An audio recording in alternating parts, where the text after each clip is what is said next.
pela oportunidade de estar na tua casa, oportunidade de te adorar, Senhor, te louvar, de orar, falar contigo, meu Deus, te adorar também com as ofertas.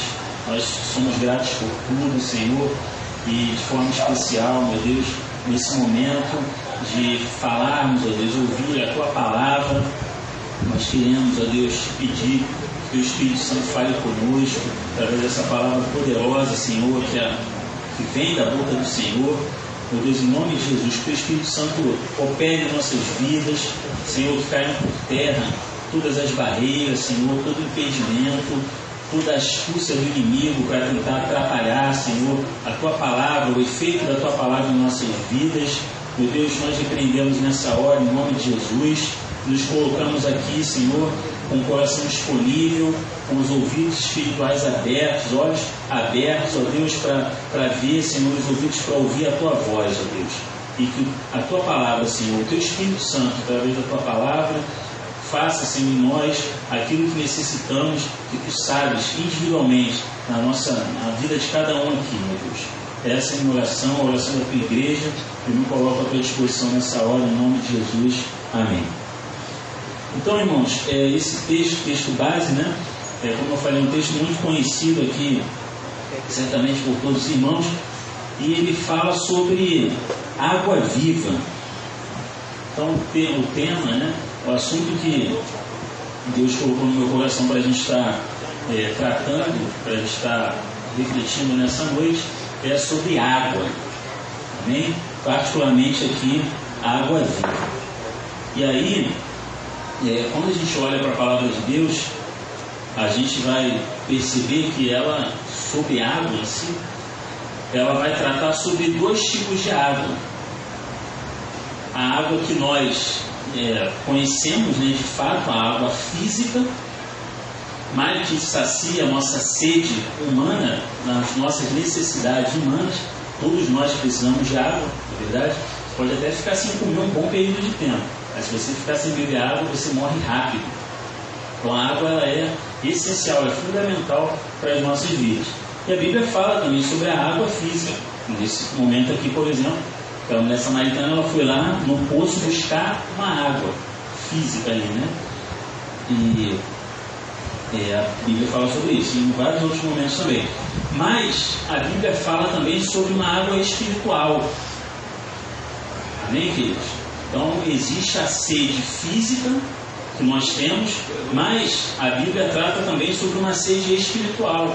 A Bíblia nos ensina que as nossas necessidades humanas, nós temos necessidades humanas, mas também temos necessidades espirituais. E assim como a gente tem sede e fome, humanamente falando, nós temos também sede e fome espiritual. A nossa alma, o nosso espírito precisa ser alimentado, nosso espírito precisa de uma água espiritual que vem da parte de Deus. E aí, nesse diálogo aqui de Jesus e a samaritana, Jesus, ele se apresenta como aquele que pode dar ao ser humano essa água espiritual. A água física nós podemos buscar em vários lugares. Você pode ir no mercado comprar uma garrafinha d'água, lá no seu filtro, na sua casa, na sua geladeira com certeza tem uma garrafa d'água, não é verdade? E até no mercado, se a gente olhar, lá tem várias empresas que colocam a água ali dentro de uma garrafa e vendem, né? Então existem várias fontes. Mas, quando a gente olha para a água espiritual, a Bíblia vai nos ensinar que só há uma fonte. A única fonte de água viva que pode saciar a alma, o espírito do ser humano, é o Senhor Jesus Cristo. Amém, queridos? Então o Senhor Jesus é o único, e ele se apresenta assim para a mulher samaritana, é a única pessoa que pode nos oferecer essa água que sacia a nossa sede espiritual. Jesus traz esse ensinamento para essa mulher. Ele mostra que ele é o único, a única pessoa de fato que pode saciar a sede da nossa alma, essa carência, essa necessidade espiritual que nós temos.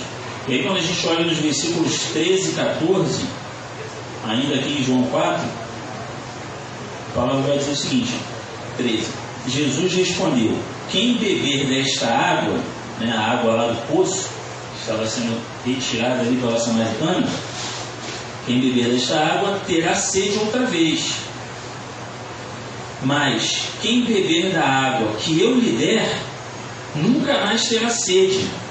Ao contrário, a água que eu lhe der se tornará nele uma fonte de água a jorrar para a vida eterna. Então olha só que coisa maravilhosa, né? As palavras de Jesus para essa mulher. Ele mostra, fala para ela, olha, essa água que você vai beber, essa água física, o seu corpo vai sempre necessitar dela. Você vai beber, vai ter sede de novo, vai ter sede de novo. Mas a água que ele estava oferecendo para ela, e a água que ele nos oferece, que ele oferece para o ser humano, ele diz que ela supre a toda a nossa necessidade espiritual, de forma que a nossa alma, nosso espírito não tenha mais sede. Porque essa água que vem dele tem essa capacidade. E Jesus, ele é a fonte dessa água.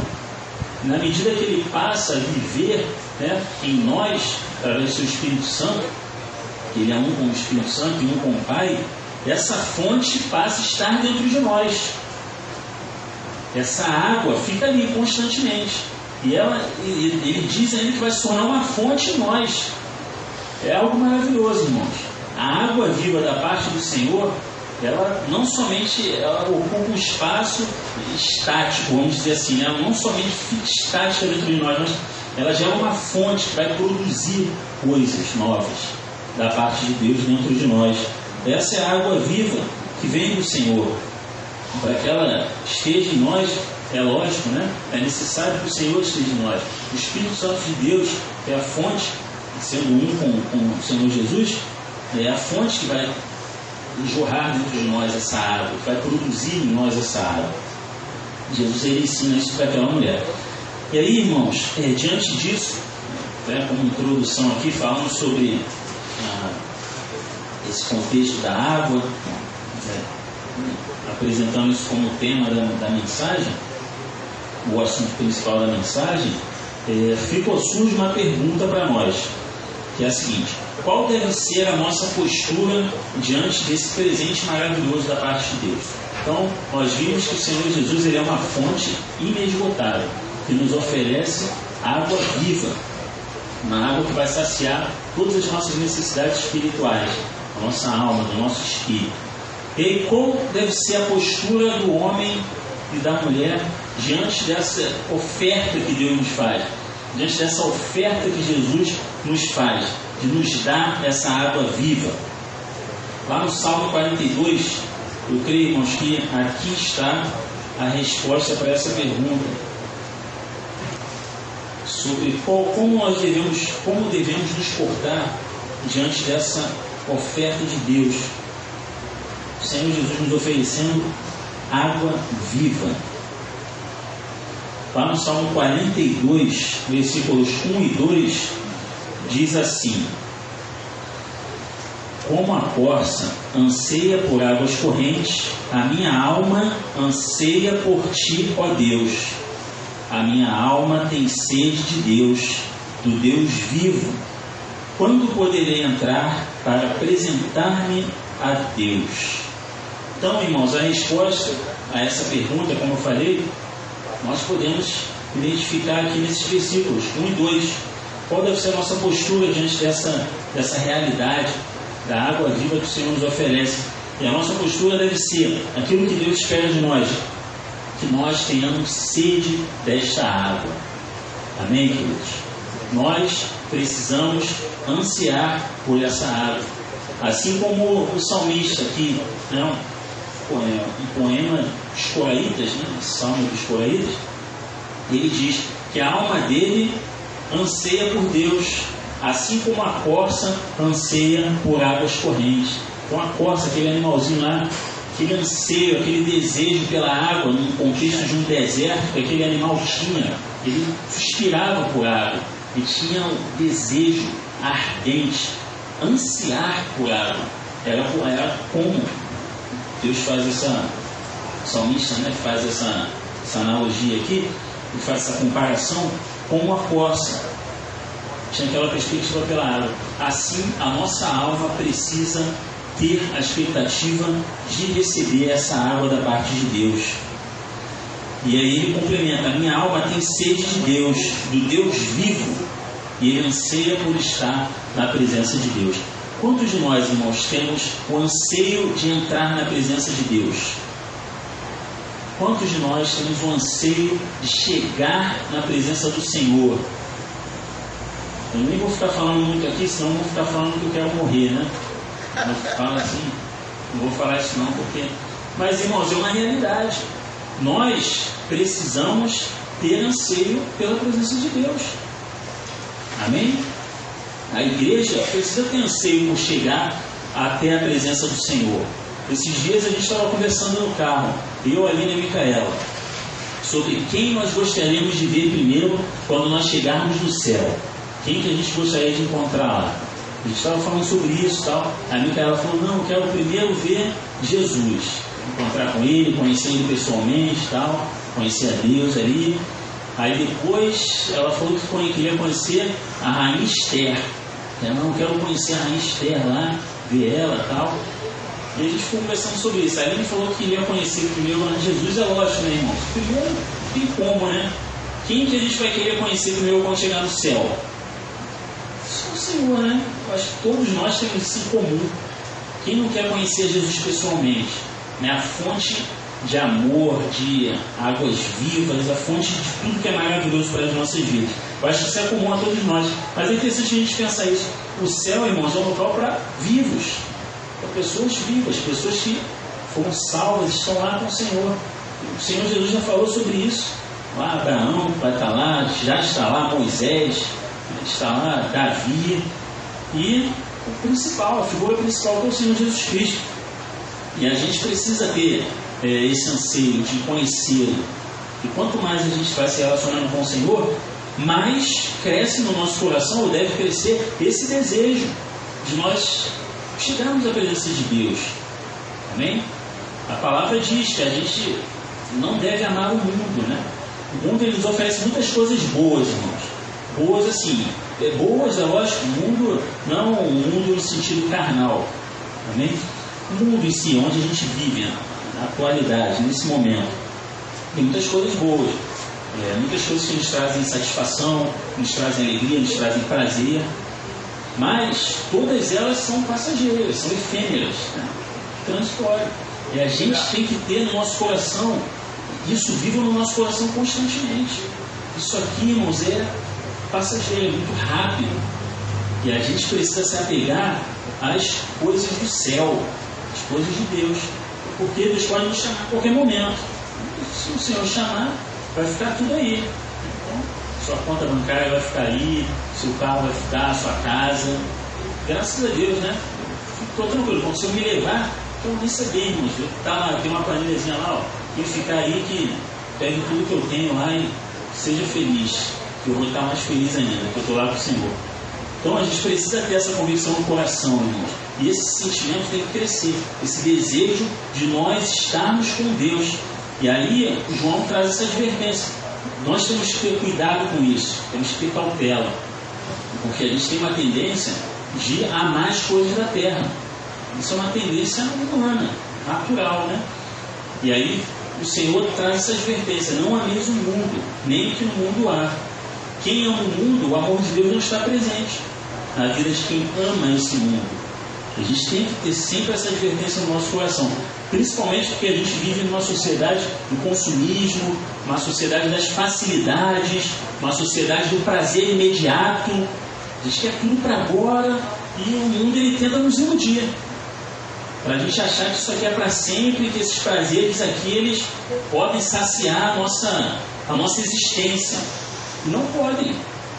Nós temos que sempre ter em mente que isso é transitório, isso é passageiro, isso vai acabar logo. O que vai permanecer são os verdadeiros tesouros espirituais, aquilo que Deus preparou para a eternidade, para o céu. É o projeto do Senhor de eternidade com Ele, para todo aquele que crê em Jesus Cristo e entregar a sua vida ao Senhor. Amém, queridos? Glórias a Deus. E aí, Deus espera isso de nós, que tenhamos sede. Voltando aqui para o Salmo 42. Tenhamos sede da sua presença, sede de um relacionamento mais intenso, sede de ouvir a voz de Deus. Bruno estava olhando aqui falando sobre isso. Como é ruim, irmãos, eu particularmente, se tem uma coisa que me deixa chateado, irmãos, assim, incomodado, é quando eu não ouço a voz de Deus. Isso é um negócio que me gera mal-estar, irmãos. Eu fico ali, fico 2, 3 dias sem sentir a presença de Deus, sem estar ouvindo. Isso começa a me deixar tenso. E a gente precisa ter esse sentimento constante na nossa vida. Ele sempre está ouvindo a voz de Deus, sempre se relacionando com o Senhor, sempre em comunhão com o Senhor, um relacionamento cada vez mais intenso com Ele. Isso tem que ser vivo no nosso coração. E aí, diante disso, nós devemos ter essa postura perante o Senhor, mas a partir do momento que a gente tem essa atitude, a partir do momento que nós recebemos essa água viva da parte de Deus, através do Espírito Santo de Deus que está habitando em nós, a Bíblia vai nos mostrar alguns efeitos dessa água viva. Alguns efeitos que a água viva que o Senhor Jesus Cristo nos dá geram em nossas vidas. Essa água viva gera em nós alguns efeitos que ao longo da Bíblia são mostrados. Eu peguei alguns aqui, tem muitos outros com certeza, mas vamos a alguns deles. E é bom, irmãos, a gente olhar para isso e a gente perceber, a gente analisar, fazer uma autoanálise, uma autorreflexão, se de fato esses efeitos estão presentes em nós, porque eles devem estar presentes na vida de quem está caminhando com o Senhor. E a gente precisa refletir sobre isso, e se a gente identifica que algum desses efeitos, ou parte desses efeitos, que a presença de Deus, que essa água viva de Deus gera em nós, não está acontecendo na nossa vida, é porque tem algo de errado, que a gente precisa reajustar, para que a gente possa ter uma vida abundante no Senhor. Que Deus, irmãos, Jesus, Ele nos chamou para ter uma vida abundante. Não é verdade? O Senhor nos chamou para isso, irmãos. Deus não te chamou para viver triste. Deus não te chamou para viver deprimido. Deus não te chamou para viver isolado. Deus não te chamou para viver cabisbaixo. Não, irmãos. O Senhor chamou cada um de nós para termos vida e vida em abundância. Eu fico assim impressionado, irmãos, quando às vezes a gente vê uma pessoa que serve a Deus que está constantemente triste, constantemente em sofrimento, constantemente angustiada. E às vezes a gente olha uma pessoa que não conhece a Deus e tem uma alegria, está ali, aquele entusiasmo, aquele ânimo. Você pensa, caramba, como é que pode? Essa pessoa nem conhece a Deus, não conhece Jesus e age dessa forma. E uma outra pessoa que aceitou a Jesus, está caminhando com o Senhor, está sempre para baixo. Tem alguma coisa errada. O Senhor não nos chamou para isso, irmãos. Quantos dos homens de Deus, na palavra do Senhor, viveram dessa forma? Triste, cabisbaixo, constantemente. Tem algum exemplo na Bíblia? Não tem, irmãos. É lógico que podem haver, lógico, haverão nas nossas vidas momentos de tristeza, uns momentos pontuais ali que nós temos nossos conflitos, até porque nós pecamos e os nossos pecados trazem consequências. E essa consequência vai gerar um dano. Não é verdade? Não tem jeito. Deus é justo. E tudo aquilo que a palavra diz, tudo que o homem plantar, certamente ele colherá. E às vezes a gente tem a mania sempre de colocar a culpa em Deus, Se o cara fuma a vida inteira, aí tem um câncer de pulmão ali, fizeram pulmonar alguma coisa, Deus me abandonou. Coloca a culpa em Deus, em algo que ele plantou a vida inteira. Às vezes a gente tem uma alimentação totalmente desregrada, e aí lá no futuro gera-se um problema de saúde, e a gente quer colocar a culpa em Deus. Mas se Deus fosse o culpado pela nossa irresponsabilidade, o cuidado que a gente deve ter com o nosso corpo, e uma série de outros exemplos. Então, irmãos, a gente tem que ter isso em mente. Deus nos chamou para termos uma vida abundante, uma vida alegre, uma vida feliz na sua presença. Ainda que haja momentos pontuais de tristeza, momentos de conflitos, momentos de dificuldades. E isso aconteceu na vida de todos os servos de Deus. Mas, irmãos, é aquela ideia, O deserto tem um tempo. Até Jesus passou pelo deserto. Jesus não passou pelo deserto? Literalmente, lá quando foi tentado pelo diabo, ficou lá 40 dias e 40 noites em jejum, e depois ele foi tentado por Satanás. Ali ele passou por um deserto físico. E houve também outros desertos. Nas vésperas ali de ser crucificado, Jesus ficou com aquela tristeza profunda, suou sangue. Depois Jesus foi à cruz do Calvário por nós, apanhou ali antes, foi torturado, sofreu, padeceu tantas coisas. Então, o próprio Senhor passou por desertos. Mas olha a vida de Jesus no todo. A gente vai perceber que os desertos foram pontuais. A vida dele, de maneira geral, ali foi uma vida abundante, uma vida de alegria, com bênção de Deus, com realizações da parte do Senhor, fazendo milagres, salvando vidas, curando enfermos. Uma vida abundante, irmãos. E é a vida que o Senhor tem para mim e para você. Deus tem vida abundante para nós. Amém? E essa vida vem através do Espírito Santo de Deus em nós. E aí nós vamos ver os efeitos dessa presença de Deus, dessa água da parte de Deus. Vamos começar no Antigo Testamento, em 2 Reis. 2 Reis, capítulo 2. 2 Reis, capítulo 2, versículos 21 e 22.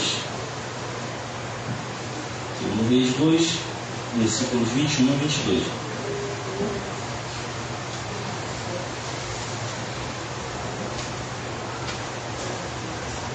Todos encontraram? O primeiro efeito aqui que a gente pode encontrar na palavra de Deus acerca da água viva em nossas vidas.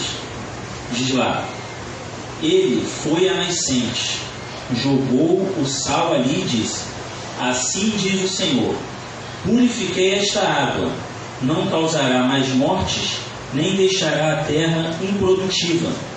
E até hoje a água permanece pura, conforme a palavra de Eliseu. Então aqui, texto falando sobre Eliseu, que tem uma água ali que está impura, e Deus orienta Eliseu que ele agisse de uma determinada forma. Ele pegasse sal e jogasse ali naquela água. E quando a palavra do Senhor, olha o que Deus diz: purifiquei esta água, não causará mais morte, nem deixará a terra improdutiva. Aqui, irmãos, a gente pode identificar, né, o primeiro efeito de Deus na nossa vida, da água viva dentro de nós, que é a presença de Deus. Essa água viva de Deus nos traz sobre nós vida e produtividade. Duas coisas: vida e produtividade. Eu já falei um pouco sobre vida. A água viva de Deus em nós, irmãos, tem que trazer vida. Nós que estamos em Cristo, a palavra diz que nós estávamos mortos nos nossos delitos e pecados. Então nós estávamos mortos. E a presença de Cristo em nós, o Espírito Santo de Deus, nos trouxe vida. Então, meu irmão, você está vivo. Amém? Vivo verdadeiramente. Tem muitas pessoas que passam por você na rua, estão vivos ali só fisicamente, mas espiritualmente estão mortos. Às vezes você não entende. Eu chamo tantas vezes essa pessoa para ir para a igreja, eu tento falar alguma coisa, ele sempre rejeita. Por quê? Por que isso acontece? Porque ele está morto espiritualmente. Está morto. Nós temos que ter esse discernimento, esse entendimento espiritual. Aquela pessoa não tem vida. Ela está ali em pé, tem fôlego, vê, ouve fisicamente, mas espiritualmente ela está morta. E aí, o Senhor, a água viva de Deus em nós, ela nos dá vida. Nós recebemos vida da parte de Deus. Você está vivo espiritualmente. Isso é motivo de alegria, irmãos. Nós devemos glorificar Deus por isso, todo o tempo. A presença de Deus em nós traz vida. E traz também produtividade, assim como nós vemos aqui. O Senhor falou: não causará mais morte, nem deixará a terra improdutiva. Nós, irmãos, que temos a presença de Deus, temos que ser produtivos. O servo de Deus, ele tem que ser produtivo. Amém, queridos? Nós não podemos ser estantes, estáticos, inúteis. Não tem como. A presença de Deus em nós, a água viva de Deus nas nossas vidas, tem que nos fazer produzir bons frutos, produzir atitudes da parte de Deus, produzir em nós o amor para nós amarmos as pessoas, produzir em nós a humildade, né? Foi falado aqui pelo Diácono Maia, produzir em nós o fruto do Espírito, a bondade, a fidelidade, a mansidão. Essa água viva tem que produzir isso em nós.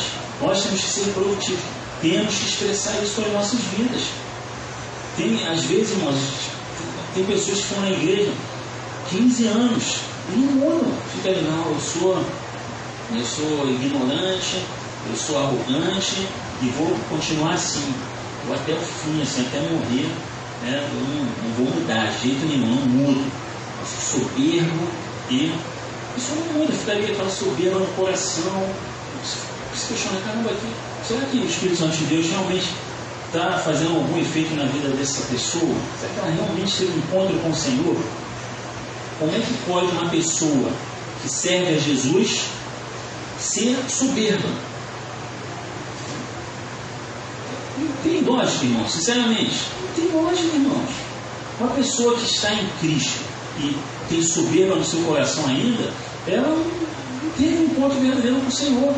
Ou pelo menos deixa o Espírito Santo de Deus trabalhar no seu coração. Ela não está tendo um relacionamento com Deus como deve ser. Porque se a gente olha para Jesus, o Rei do Universo, Criador dos céus e da terra, junto com o Pai, o Espírito Santo, ele, sendo totalmente majestoso, ele se sujeitou a tudo que ele passou, em perfeita humildade, por nós. E a gente fala que é cristão, que segue a ele. Como que nós podemos ser soberbos, irmãos? Se a gente olha, por exemplo, do mestre, como é que eu e você vamos seguir um mestre se a gente não anda conforme esse mestre? Então ele não é nosso mestre, ele pode ser mestre de outras pessoas, porque o mestre, ele é aquele que o discípulo imita, né? O apóstolo Paulo falou: sede meus imitadores como eu sou de Cristo. Imitadores. E o perfil de Jesus tem que ser o nosso perfil também. O Espírito Santo de Deus, ele traz isso para as nossas vidas. Lá em Ezequiel 47, versículos 8 e 9, vamos andar um pouquinho pela Bíblia. Ezequiel, profetas maiores. Ezequiel 47, versículos 8 e 9.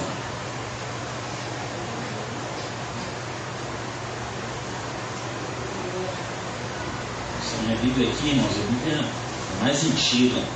18 anos já, tá? A capa aqui já está até rasgando aqui. Tem que encapar ela porque está no combate há muito tempo já. Está toda detonada aqui já. A velhinha aqui. Mas é fiel, né? Até hoje está aqui. Graças a Deus. Então, Ezequiel 47, versículos 8 e 9.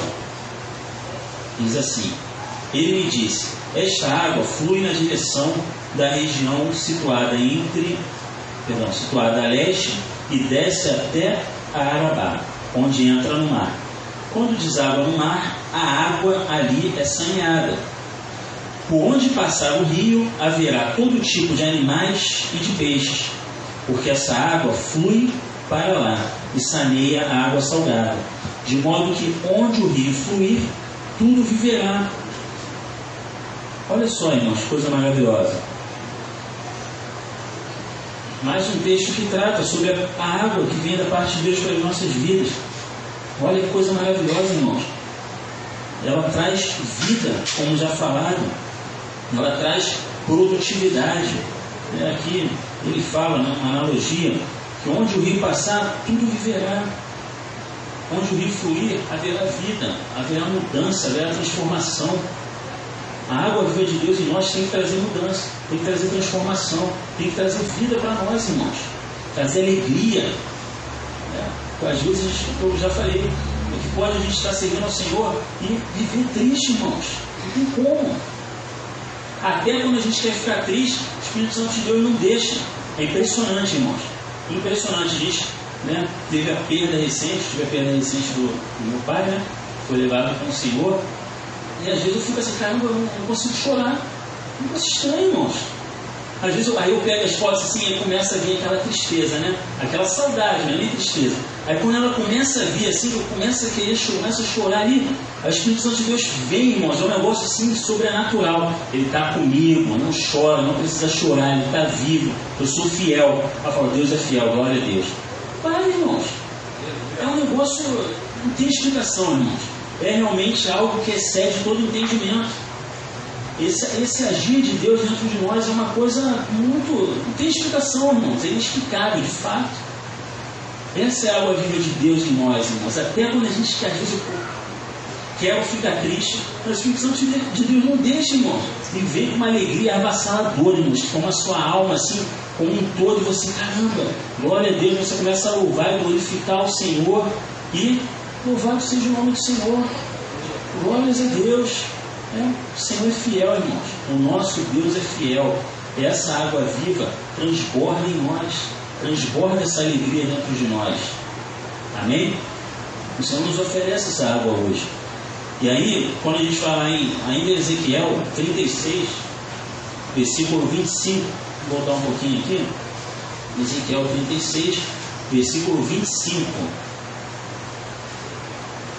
É até estranho, irmão. As pessoas, a pessoa que não conhece o Senhor deve achar até assim, pô, esse cara aí deve ser meio maluco, né? Tem um enterro, sepultamento ali, você está ali sentindo aquela alegria de saber que meu Pai está com o Senhor. Você fica ali, as pessoas devem olhar assim, o cara não chora, o que está acontecendo? Deve achar até que nem deve gostar do Pai, né? Alguma coisa do tipo. Mas não, irmãos, é o Senhor, é a presença de Deus. Nós temos que crer de fato no que a palavra diz, irmãos. E a palavra de Deus diz que a morte é o início de tudo, né? Da vida plena para quem está em Cristo. A gente tem que ter isso no nosso coração, né? Não adianta a gente ficar olhando para a palavra e ficar vendo isso na vida dos outros, que está na palavra. A gente tem que pedir a Deus para a gente viver isso em nós. O Espírito Santo de Deus trabalhar em nós, para que a gente viva a plenitude da palavra do Senhor. O que a palavra diz? E a gente crê de fato. Nós precisamos crer que a vida eterna é melhor do que aqui. Senão, a gente está confuso. E no Senhor não há confusão. Amém? Não há confusão, irmãos. Lá em Ezequiel 36, 25, diz o seguinte, aspergirei água pura sobre vocês e ficarão puros. Eu os purificarei de todas as suas impurezas e de todos os seus ídolos. Então, irmãos, aqui nós vemos que a água viva de Deus, ela traz nas nossas vidas purificação. Nós, que recebemos o Espírito Santo de Deus, nós estamos num contínuo processo de purificação. Amém? Purificação. Por que purificação? O que precisa ser purificado? O que está impuro. E nós, irmãos, somos impuros pela nossa natureza carnal, pelo pecado que nós cometemos todos os dias. Não tem jeito. Não adianta você, a palavra diz, se alguém diz que não peca, é mentiroso. Não tem jeito. Todos nós pecamos todos os dias. É lógico que, como lido aqui, a presença de Deus em nossas vidas, ela vai nos purificando, a gente vai melhorando sempre. Aí, de forma que quando a gente olha lá atrás, faz uma comparação do que eu era, sei lá, 1 ano atrás, 3 anos atrás e agora, eu consigo observar uma grande melhora, um grande avanço. E muitas coisas ali que a gente errava e pecava sempre, a gente já deixou. Porque a gente está nesse processo de purificação. O Senhor vai nos purificando.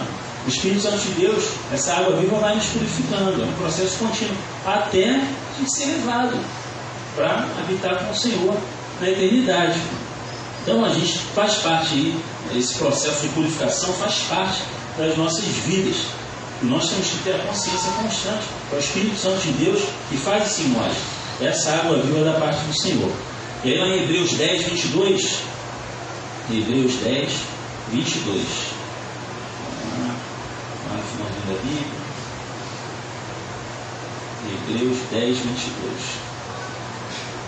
Diz assim: sendo assim, aproximemo-nos de Deus com um coração sincero e com plena convicção de fé, tendo os corações aspergidos para nos purificar de uma consciência culpada e tendo os nossos corpos lavados com água pura. Olha só que coisa maravilhosa. A água viva de Deus, ela purifica a nossa consciência culpada. Satanás, ele é, dentre as suas funções miseráveis ali, né? Uma delas é ser o acusador. Entendeu? Viu o tentador, ele é o acusador. E ele coloca em muitas pessoas o sentimento de culpa. Quantas pessoas, irmãos, aí fora estão escravizadas no sentimento de culpa? Sentimento, às vezes, de culpa de alguém que perdeu, fica, Satanás coloca aqui, não, ele morreu porque você foi negligente nisso, porque você não fez isso. A pessoa fica com aquele sentimento de culpa, aprisionada aquilo no seu coração, né? Ou qualquer que seja, sentimento de culpa, eu fiz isso de errado, e a pessoa fica aprisionada àquilo e acha que ninguém pode perdoá-la, que ela vai viver com carregando aquele fardo até a sua morte, e várias outras culpas que sobrevêm às pessoas, que Satanás ele coloca ali, né, cauteriza na mente das pessoas. E aqui nós vemos que a água de Deus, a água viva do Senhor, ela nos purifica numa consciência culpada, irmãos. Você não precisa ter culpa de nada. Se você está em Cristo, você pode ficar tranquilo. Você vai errar, lógico, todos nós vamos errar, mas você tem a convicção, você vai dobrar o seu joelho, clamar ao Senhor, pedir misericórdia a Deus, e Ele vai te perdoar. Amém? É lógico, né, irmão? Isso aí tem a questão da nossa maturidade como servos de Deus. Isso aí não pode ser uma justificativa para pecar. Ah, não, então se Deus vai me perdoar sempre, então eu vou viver na prática do pecado. Eu peço perdão. Aí a gente entra num outro texto que a palavra diz: de Deus não se zomba. O Senhor conhece, irmão, a vida de cada um. Ele sabe aí o nosso proceder. Eu não posso falar nada sobre a vida dos irmãos, né, das irmãs. As irmãs não podem falar acerca da minha vida ali com profundidade, mas Deus pode. E o Senhor diz: dele ninguém zomba. Tem até um louvor que fala, né, um corinho lá, que fala isso, que Golias zombou de Deus. Lembra lá da passagem de Davi e Golias? Golias ficou zombando de Deus. Se Deus é de você, não sei o quê. Qual foi o fim de Golias? Morreu, irmãos, com uma pedra, uma pedrinha ali, ó, cravou na testa dele. Davi, um jovem lá de 16, 17, 18 anos, foi lá e matou um gigante de quase 3 metros, com armadura, lança, tudo. Ele caiu, porque zombou de Deus. Então, fica a advertência para nós: de Deus não se zomba. Nós desfrutamos da graça e da misericórdia, do amor de Deus, que são maravilhosos, mas isso traz para as nossas vidas responsabilidades também. Nós temos que ter responsabilidades diante do Senhor. E aí entra essa questão da purificação, que nós precisamos permitir que o Espírito de Deus purifique o nosso coração. O coração ali quebrantado, o coração submisso. A gente olha para Davi, muitas pessoas falam: pô, mas Davi ele cometeu aquele pecado e tal, lá com Batseba, matou o marido dela, mandou matar e tal, adulterou, não sei o quê. Realmente, Davi fez algo terrível e colheu as consequências da sua ação. Sofreu muito por causa disso, mas Deus o perdoou, embora ele tenha sido, ter passado pelo fogo ali, literalmente, né? Quase que literalmente. Mas Davi, irmãos, era um homem quebrantado, de coração. Então lá quando o profeta Natan foi advertido do seu erro, eu já falei isso aqui em outras mensagens, isso é algo vivo no meu coração. A maioria dos reis, quando o profeta ia ali adverti-lo, ele se indignava com o profeta, mandava prender o profeta, torturar. Boa parte dos profetas passou por isso, que ele estava ali no pedestal: não, eu sou o rei, eu mando, eu faço o que eu quero.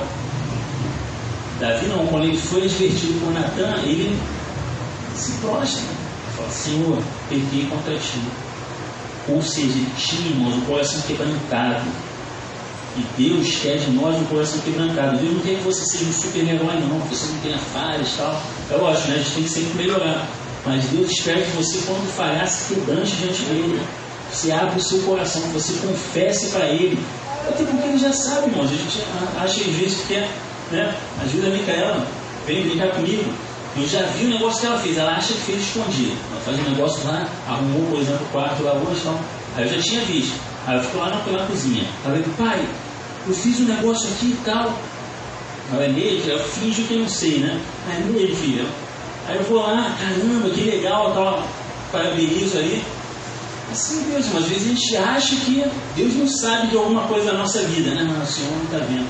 Não, Deus sabe de tudo, cada pensamento, cada detalhe da nossa existência. Não tem jeito, não tem como fugir dos olhos do Senhor. Deus conhece, irmãos. O salmista fala, conhece o meu deitar, o meu levantar. Se eu fizer minha cama lá no abismo, o Senhor, a presença do Senhor vai estar lá, no mais profundo do mar, o mais distante possível, lá nos altos céus. Não tem como fugir da presença do Senhor. Não tem jeito. Esse é o nosso Deus, Ele é onipotente, onipresente, onisciente. Às vezes a gente acha que consegue enganar Deus. Não, irmãos, você fala para Deus, abre o seu coração. O Senhor hoje não quer ir para a igreja. Às vezes a gente não está com nenhuma vontade nenhuma de ir à igreja. A gente acha que vai esconder isso de Deus, quer dar uma desculpa e tal. Não, fala para Deus, não estou com nenhuma vontade de ir para a igreja mesmo. Me ajuda, muda esse sentimento. É a melhor coisa, irmãos. Abre o coração, falar tudo para o Senhor. E a gente tem uma dificuldade em fazer isso. Porque a nossa natureza carnal, desde Adão, ela sempre quer esconder o erro. Sempre. A gente tem isso em nós.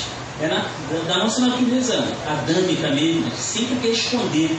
Desde pequenininho, você vê a criança fala, o negócio errado, ela tenta esconder. Ela nem sabe ali direito, mas ela já age assim, um impulso, né? Tenta esconder aquilo ali. Porque a nossa natureza ela faz isso. Mas Deus quer que a gente confesse. E quando a gente confessa e abre o coração, se quebranta diante do Senhor, Ele é fiel e justo para nos perdoar. Ele nos dá a mão, fala, filho, tá bom, vou te ajudar a melhorar, vamos prosseguir. Né? Você já conhece, mas Ele sabe que somos falhos. Sabe? O Senhor sabe as suas virtudes e as suas deficiências. O Senhor conhece todas elas. Olha aqui, no Nil ali, ó. Estou vendo ele com a camisetinha vermelha e tal, estou vendo o exterior, o Senhor já vê o coração, sabe todos os detalhes, todos, pensamento, cada pensamento, o que faz ele agir de uma forma, faz agir de outra. É o Senhor, irmãos, esse é o nosso Deus Todo-Poderoso.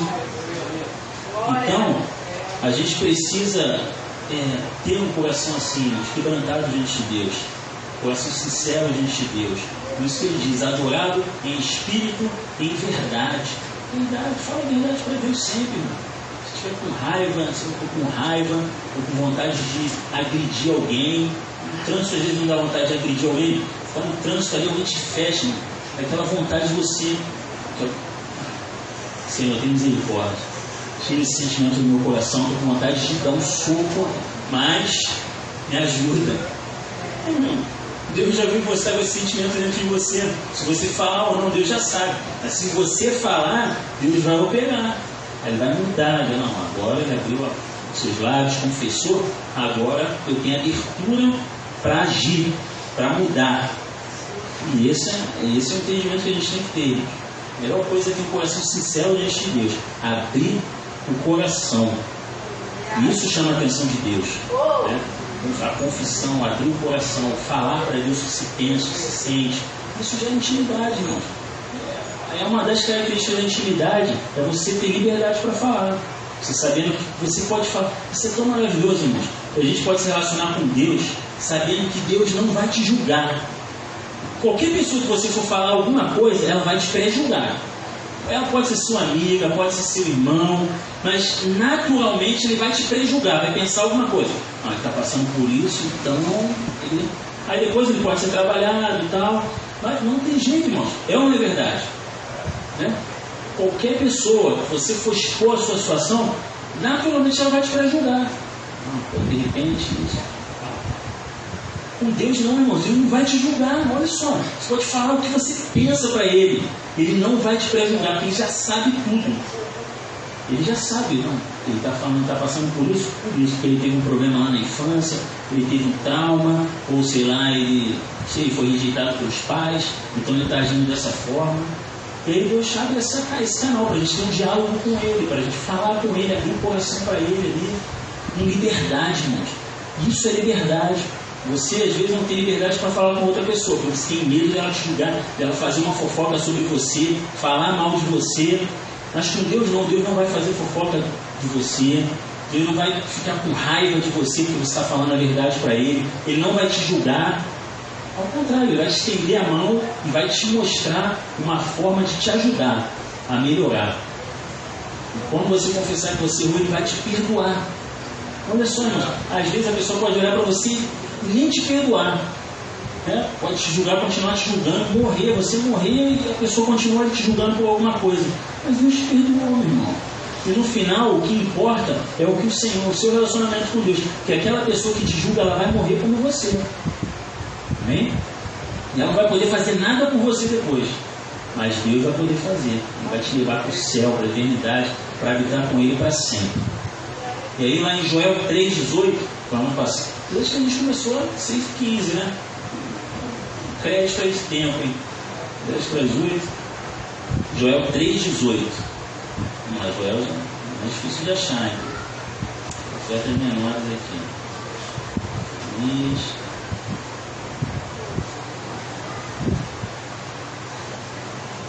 Joel 3,18.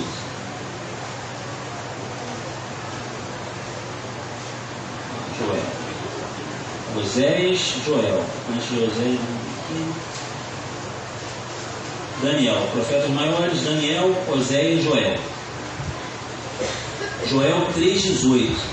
E aí já vamos caminhar para o final da mensagem, para a gente não se estender demais. Joel 3, versículo 18 diz: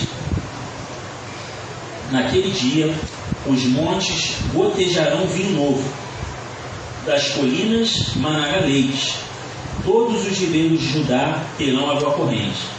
Uma fonte fluirá do templo do Senhor e regará o vale das acácias. Aqui, irmãos, nós vemos que a água de Deus, a água viva do Senhor, traz sobre as nossas vidas refrigério. Refrigério. Olha lá, ó. Uma fonte fluirá do templo do Senhor e regará o vale das acácias. Aqui a gente pode fazer essa analogia. A presença de Deus, irmãos, a presença do Espírito Santo de Deus, ela traz refrigério para a nossa alma, para a nossa vida, para o nosso ser. Por quê?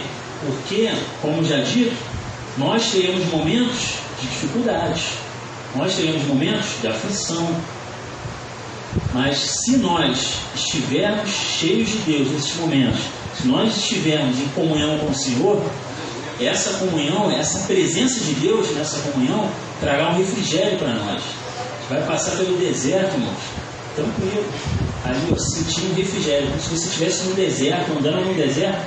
Aí, sei lá, tivesse alguma coisa em volta de você, um ar-condicionado. Assim, imagina você andando no deserto, aí um ar-condicionado em você. Uma caixa em volta de você com ar, só em você. Você olha para o lado, deserto e tal.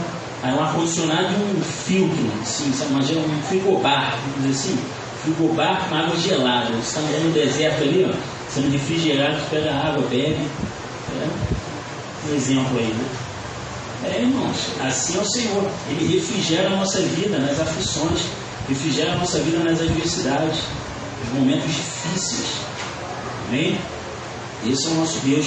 Ele traz esse refrigério para nós. Aí lá no Salmo 23, o salmista fala isso: guia-me mansamente a águas tranquilas, refrigera a minha alma. Isso é um refrigério para a alma. Quando a nossa alma está aflita, a gente quer ficar ansioso, a gente quer ficar preocupado com alguma coisa, a gente quer. Eu converso muito com a Aline. Muitas vezes tem algum familiar que ainda não aceitou a Jesus, a nossa tendência é ficar preocupado. Irmãos, eu já cheguei num nível que eu, graças a Deus, irmãos, tranquilo, só oro. Meu pai, a gente orou 18 anos orando. O Senhor já falou que vai salvar. Como? Não sei. Quando? Não sei. Mas o Senhor falou, vai acontecer mais cedo ou mais tarde. Então eu vou ficar orando, vou ficar clamando e Deus vai operar. Ele vai fazer a obra na hora certa. E Deus fez, mas como o Senhor faz, Ele faz por completo. Ele vai lá e mostra que Ele é Deus, derrota todos os ídolos, todos os demônios. Aí Ele mostra, eu sou Deus. Agora eu me levantei para agir. E vou operar e vou cumprir o que eu prometi. Amém? Então esse é o nosso Deus, irmãos. A gente precisa ter essa convicção no nosso coração e ter essa certeza que o Senhor refrigera a nossa alma nos momentos de dificuldade, os nossos medos, os nossos anseios.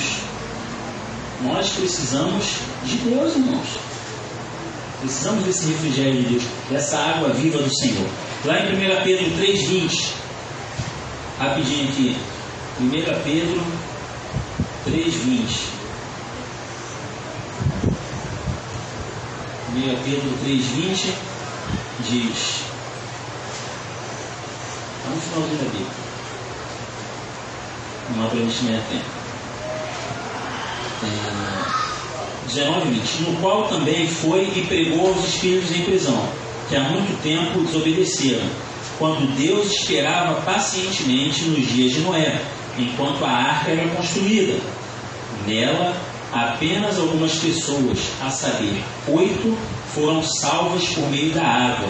Então aqui, uma outra analogia, né?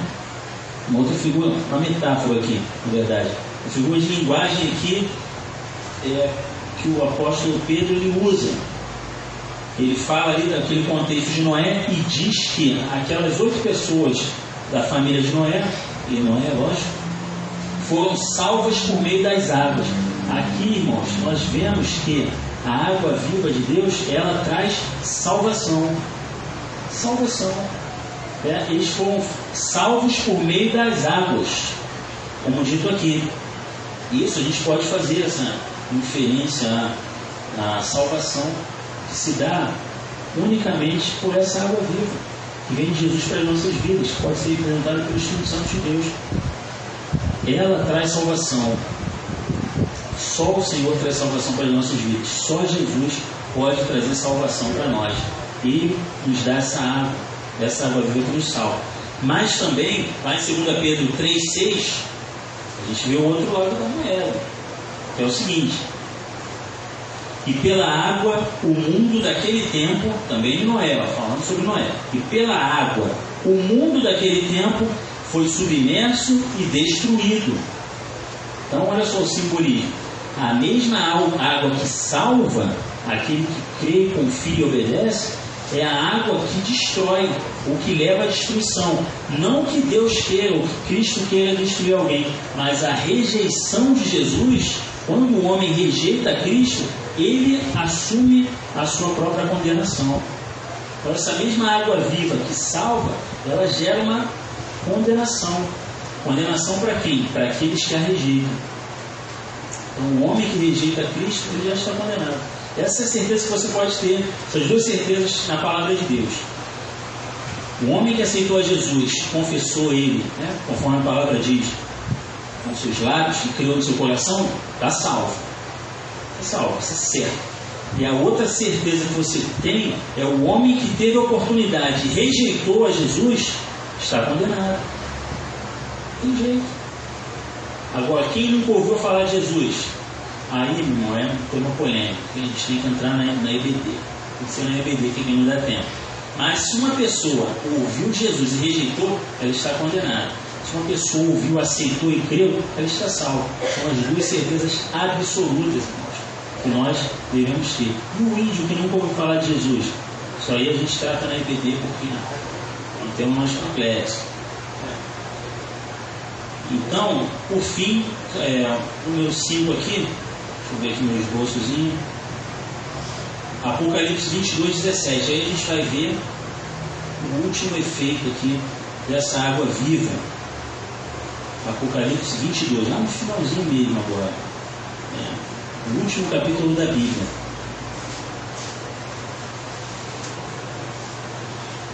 22:17. Aí Deus quase... 17, são 21 versículos do último capítulo da Bíblia. Lá no 17, um dos últimos ali, Deus fala sobre água, sobre sede. Ele diz o seguinte, ó: o Espírito e a noiva dizem, vem. E todo aquele que ouvir, diga, vem. Quem tiver sede, venha. E quem quiser, beba de graça da água da vida. Então, irmãos, aqui, ó, o último efeito, né? O último assunto tratado aqui sobre essa água viva. Essa água viva, irmãos, ela vem de graça. De graça. Olha só que coisa maravilhosa. Né? Você quer comprar um carro, a gente está pensando em trocar de carro. Para você trocar de carro, você vai ter que pagar por isso. Juntar dinheiro, dar o seu jeito ali, de repente entrar no financiamento, sei lá, você vai ter que fazer um esforço, vai ter que pagar por isso. Se você quer comprar uma casa, você vai ter que pagar por aquilo, vai ter que trabalhar e tal. Aqui, ó, o Senhor te oferece a água viva de graça. Você só precisa de quê? De sede. Querer beber dessa água. Só ansiar por Deus. E aí, meu irmão, você entregou a sua alma para Ele, o seu espírito plenamente, o mais Ele fará. Ele vai. Não tem jeito, irmãos. O Senhor fala: sem mim nada podeis fazer. E com Ele a gente pode todas as coisas. Sem mim nada podeis fazer, mas posso todas as coisas naquele que me fortalece. Olha só o contraste. Então, com Deus a gente pode todas as coisas, sob a direção dele, é lógico. Amém? Mas sem Ele a gente não pode nada. E aqui fica essa última característica. Deus nos oferece de graça, irmãos. O Senhor nos dá o seu Espírito gratuitamente. Ele quer derramar o Espírito Santo dele em nossas vidas. Você não precisa fazer nada. Você pode ser a pessoa mais pobre, né? E aí tem o mais rico. Até a parábola do rico e Lázaro. O texto que fala sobre o rico e Lázaro, né? O mais rico e o mais pobre. Para Deus importa o quê? Quem tem sede. Pode ser um mendigo, pode ser um cracudo, pode ser quem for, quem a sociedade rejeita. Mas se aquela vida ali tiver sede, para Deus ela é preciosa. É o que Deus espera. Sede de Deus, querer conhecer a Deus, querer se relacionar com Deus, querer beber água viva de Deus. Amém, queridos? Então essa palavra que eu deixo para a igreja, em nome de Jesus, que a gente possa refletir sobre tudo isso, sobre, como eu falei no início, sobre essa água viva que está em nós, e termos essa consciência, irmãos. A igreja precisa ter isso vivo dentro de si. O Senhor nos chamou para termos uma vida abundante. Deus nos chamou para viver em tristeza, viver cabisbaixo. O crente, ele tem que ser aquela pessoa que contagia, meu. Está no ambiente de trabalho, as pessoas olham para você: o que esse cara, esse maluco tem? Maluco, irmão, você pode chamar de maluco. O que esse maluco tem que ele vive feliz? Consigo entender, porque eu não tenho essa felicidade. Esse maluco aí que vive com a Bíblia, vive feliz, está sempre alegre, não está reclamando, não está murmurando, está ali, ó, contagiando. Nós temos que ser assim, irmãos. A gente tem que contagiar o nosso ambiente. Se isso não acontece, está errado. A porção do Espírito ali, a gente está limitando essa chama do Espírito em nós. Porque se a gente estiver cheio, você vai irradiar. Só vai olhar para você, tem uma coisa diferente, não é possível. E isso vai atrair aquela pessoa para Jesus. Você não precisa nem falar nada. Ela vai olhar para você ali: caramba, não. Eu quero ter essa alegria, eu quero ter uma família assim, eu quero ter esse sentimento de amor pelas pessoas. Vai contagiar, irmãos. O Senhor nos chamou para isso, para sermos sal e luz. Amém? Porque o mundo está em trevas. Pessoas que vivem no engano aí, um monte de loucura, fingindo que são felizes. Fingindo. A gente vive no mundo de aparência, irmão. Tem um monte de gente que você olha: pô, esse cara é felizão. Mentira, mano. Quando chega em casa ali, é depressão, choro, angústia na alma. Aí a forma dele tentar ali se colocar por cima, vamos dizer assim, é mostrar uma falsa felicidade. Finge que é feliz. Irmão, sem Jesus não tem como ser feliz. Não tem como ser plenamente feliz. E o Senhor nos oferece isso hoje. Nos oferece isso nessa noite. Essa plenitude de Deus em nós. Amém, queridos? Todos querem receber mais e mais dessa plenitude do Senhor? Amém? Então vamos orar. Peça ao Senhor esse momento. Peça. Essas palmas são para o Senhor, irmãos. Glória a Deus. Louvado seja o nome do Senhor. Vamos orar nesse momento. Fale com Deus. Peça ao Senhor mais da sua presença, mais dessa água viva de Deus. Seja sincero. Se você não tem sede de Deus, não está sentindo sede, fala para Deus. Finge que está sentindo ele, sabe? Fala assim: eu não tenho sede, eu estou seco, na verdade, seco e sem sede, mas eu quero ter sede de Deus. Aí o Espírito Santo vai operar, ele vai trabalhar dentro do seu coração e ele vai fazer com que você tenha sede dele e vai te dar dessa água maravilhosa. Então vamos orar nesse momento. Fale com Deus. Amém? Feche seus olhos e assim a gente vai encerrar o nosso culto depois também com uma oração.